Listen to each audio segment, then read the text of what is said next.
Alright. It's finally here. I'm finally making this video on how I customize my Fuji XT3 on the back with all of the buttons. This was a big deal. It took me a while to make this video because I figured, let me do a bunch of real jobs, and when I decide on, like, I feel like I'm comfortable, like this is my working machine, then I'll do this video. Today is that video. And I tell you what, I'm glad I waited because I've changed my settings a handful of times as far as usability and convenience on the modes that I need. So these are the three things I actually go by: the what, the how, and the why. What I mean by that is, what am I photographing? What is my subject? This is going to vary for you. Are you photographing one person against a wall? Are you photographing candids at a wedding or an event and there's a lot of faces in there, so you can't do the face detection because it goes all wacky crazy? These are the things that you think about when you start using your actual focusing mechanisms. The first thing you need to do is hold down your display button down here, and this happens. All of these guys, watch as I take the little joystick knob here, it points to all the areas that you can program. Okay, the only two buttons you cannot program, which is the play and delete button. So let's say you come to the screen and you're like, ooh, swipe up. Okay, well, what can I do there? You see how it's on swipe up right now? I have it set to Wi-Fi. Okay, when you scroll to the right with your joystick, now you go ahead and figure out what you want to make that button. Okay, so this is all for you boys and girls to go figure out. So this is what I have set up. When I'm shooting a job, the first thing I'm thinking of is focus. Now, I have this button right here programmed to do this. Comes up face detection on, face detection off. Fuji just did a firmware update, and I'm so glad they did this. They just made that feature on or off.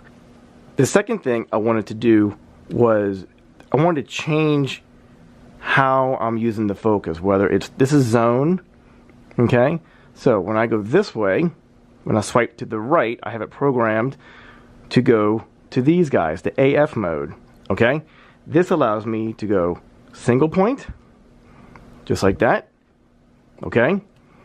I have this button right here programmed to change the size, which I use this little wheel. So now I can change the size of this little dot that I want to put on whatever I'm photographing, okay? Do that again, scroll down, there's your zone, you just saw me on that. This is wide tracking, like if you're doing any movement like sports or something like that, or you just get into my running. I have not used this very often. And then you have all. I basically never use this. It's always either or. And honestly, if I could set this function up to only be those two, I'd be a very happy boy. Maybe Fuji, that's in the next firmware upgrade. So now I'm working. I know how I'm focusing on my subject, okay? And the little joystick is easily, go ahead and move this guy over, all right? Now, when I'm on a job and I want to instantly post one of the shots from this camera to my Instagram story, okay, I need to pull them off of the camera and get it to the phone. So check this out. We're gonna do this in real time, okay? Swipe up. There's your Wi-Fi. I'm making sure it sees the Fuji. There it is. See the Fuji? Click it. Yes, connect. And hit the Fuji app. You're going to hit the Fuji app, you're going to say yes, connect. Now the first time you got to go do all your settings with the camera and all. This is after it's all set up.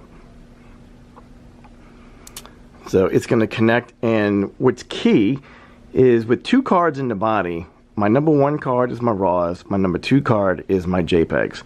This will pull the images off of the camera that are JPEG, obviously not RAWs. So what I want you to do is go browse, and then make sure you're on the right card number. For me, it's 2 for JPEGs. Okay, this was my job yesterday. All you gotta do click on what you want. Click import this. It's importing. All right. So that's how you work with Wi-Fi and your app on your phone. Okay, so as I'm working jobs and I quickly want to go to video, there's two ways to shoot video: regular video and super slow-mo video, which is the 120 frames per second. All I have to do when I'm doing video is press my wheel and say, I need regular video, boom, or click up 2 times for my 120. That's it. This little button, this guy right there, you know what I have him set to do?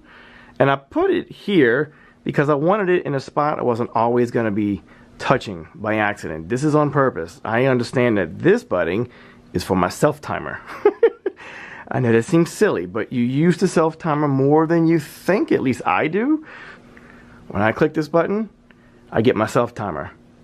Bottom is off. 1 click up is 10 seconds. 1 click up is 2 seconds. I also have my self-timer programmed to when I do a picture, it takes 4. Alright, see if y'all can hear this.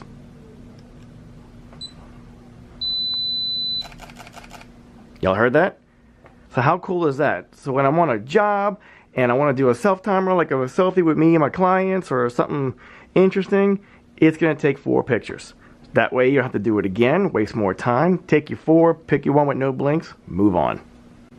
With the self-timer, you do have to remind yourself to go turn it off. That's the only thing.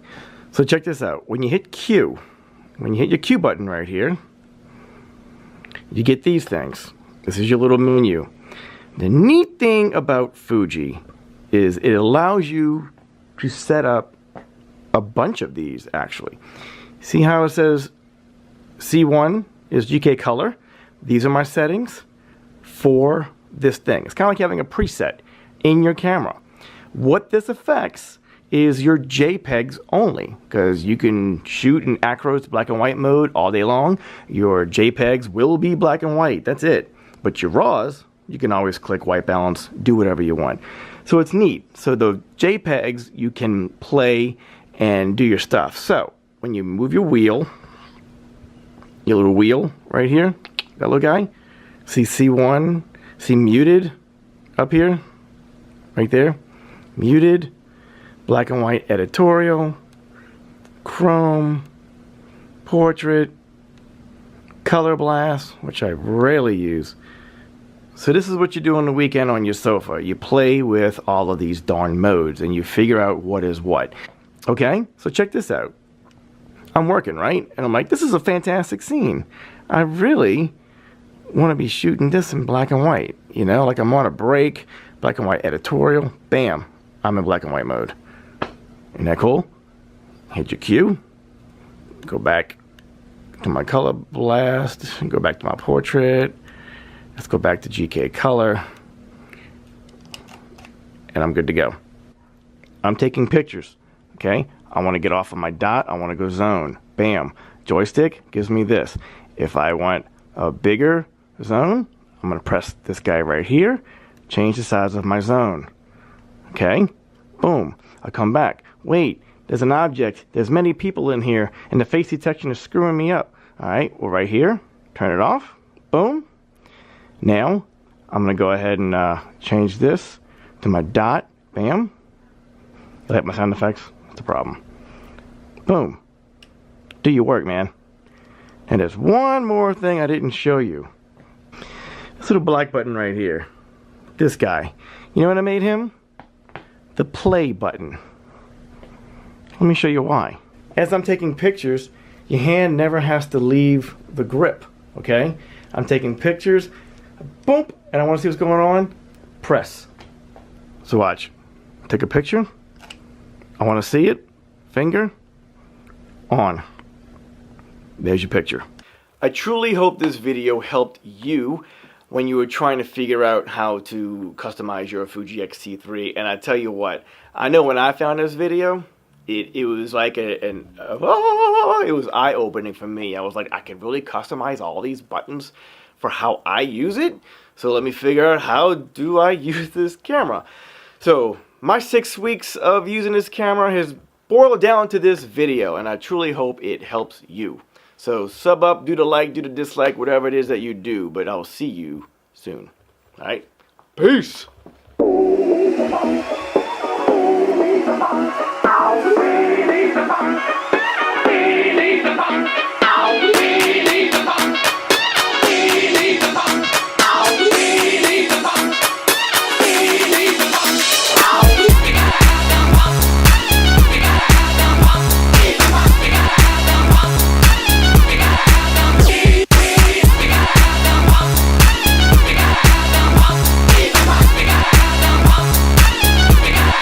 Yeah, baby.